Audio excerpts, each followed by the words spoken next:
Matias Rengel with Guitar Control, and today you're going to be learning this really cool groove. As usual, there's a link in the description, so make sure you tap on it or click on it to get the tab. Let's get down to it. Alright, so the first thing that I would like to do is to play this at a slower speed, okay? So, we have like two different parts here that I'm doing, okay? I'm doing like some sort of like lick over chords, and then I actually have the actual chords, right? Because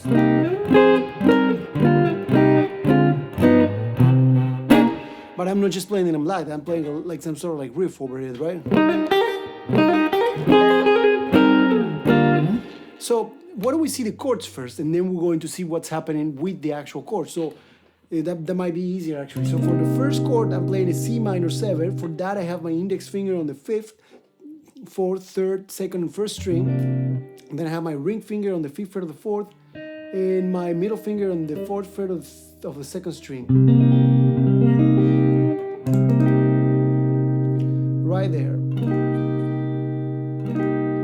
For the second chord, I just move this chord looking at my index finger that is on the 3rd. I'm going to move it so that the index finger is on the 4th fret, on the 8th fret, I'm sorry, so that the index finger lands on the 8th fret, ring finger is going to land on the 10th fret, and middle finger is going to land on the 9th fret. Alright? And that's your F minor 7. From there, what we're going to do, we're going to play this chord. That is an inversion actually of a C minor 7, right? So for this inversion, we actually have the middle finger on the 10th fret of the 5th, ring finger on the 10th fret of the 4th, index finger on the 8th fret of the 3rd, and pinky on the 11th fret of the 2nd.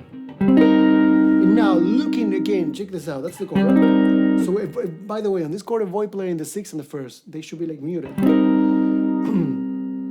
So looking at either the index or this, looking at all the fingers, you should try to keep the same distance. You see how like between these fingers and this one, there's like one empty fret, and between this one and this one, there's no empty fret, it's just right next to it.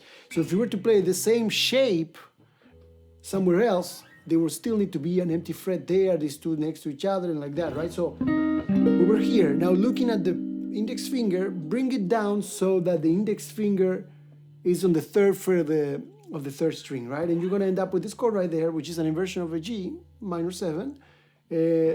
Index finger is on the 3rd fret of the 3rd string. Then you got the middle finger on the 5th fret of the 5th string, ring finger on the 5th fret of the 4th string, and pinky finger on the 6th fret of the 2nd string. So that's where the main riff is happening, right? And for the last part, we have that one right there. So for that one, we got our index finger on the 5th fret of the 5th string, ring finger on the 6th fret of the 4th string, middle finger on the 5th fret of the 3rd string, and pinky finger on the 6th fret of the 2nd string. That's your D minor 7 flat 5. So check this out. From there, what you're going to do, you're going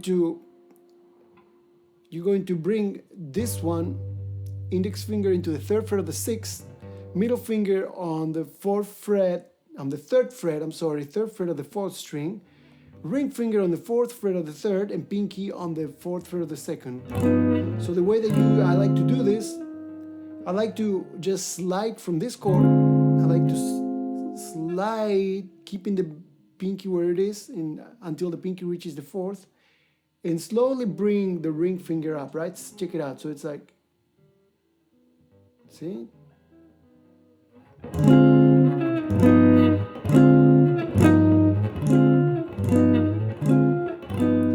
And now for the final chord, by the way, this is a G7 augmented. For the last chord, what we're going to do, we're going to place our ring finger on the 8th fret of the 6th, pinky finger on the 8th fret of the 4th, middle finger on the 7th fret of the 3rd, and now here comes a stretch index finger on the 4th fret of the 2nd. Got that one right there? You have to move your body in an awkward position to like reach it. Alright? But anyway, so there you have it.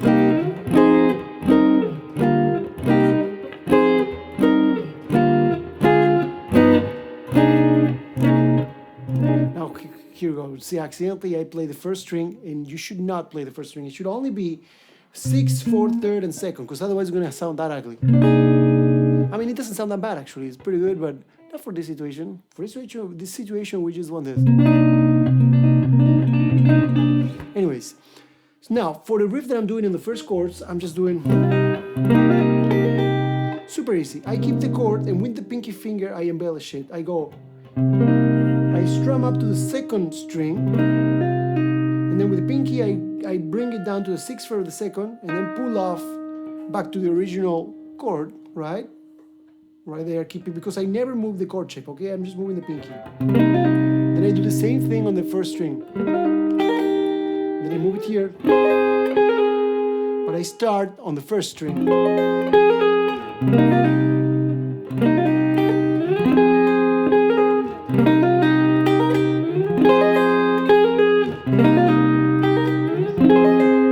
So I would say practice that.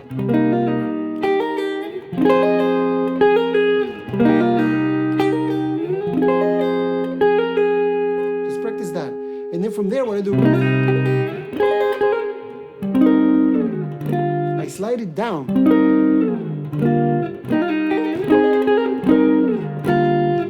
See?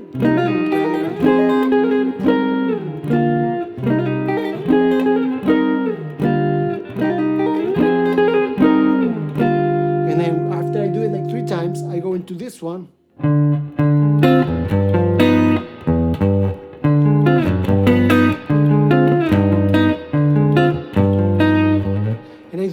I arpeggiate it a little bit. I go like 5, 4, 2nd and 3rd at the same time, 6, 4th, 2nd and 3rd at the same time, and then this one, and I just play the same thing, 6, 4, and then 3rd and 2nd at the same time, right?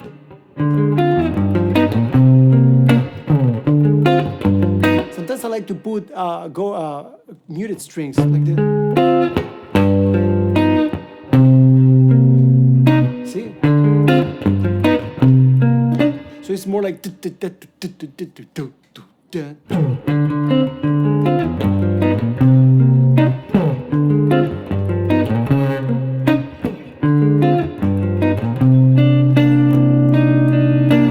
And there you have it. That's a really cool arpeggio and riff that you can practice and improve your skills. As usual, there's a link in the description, so make sure you tap on it or click on it to download the tab. And remember to subscribe to our YouTube channel for daily guitar lessons. Thank you so much for watching. And one last thing, I would love to know what's the most challenging song that you've had played so far? Leave a comment down below with your answer. Thank you so much for watching.